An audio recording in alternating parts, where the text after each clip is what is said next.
200 tauhan ng Police Regional Office 3 sumailalim sa pagsasanay bilang mga electoral board member para sa nalalapit na eleksyon. Mar Gabriel, magbabalita. Mar.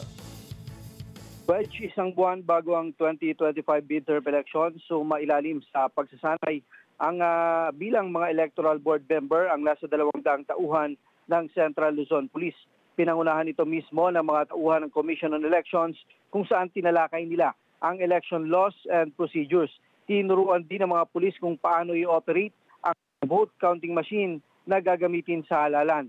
Nagsagawa rin sila ng simulation exercise ng mismong eleksyon upang matiyak na magiging maayos at walang magiging problema. Ayon kay Police Regional Office 3 Director, Police Brigadier General Jean Pajardo, ide-deploy ang mga pulis sa ilang lugar sa Bangsamoro Region na kukulangin sa guro na magsisilbing election board at sa mga lugar na may mataas na banta sa seguridad.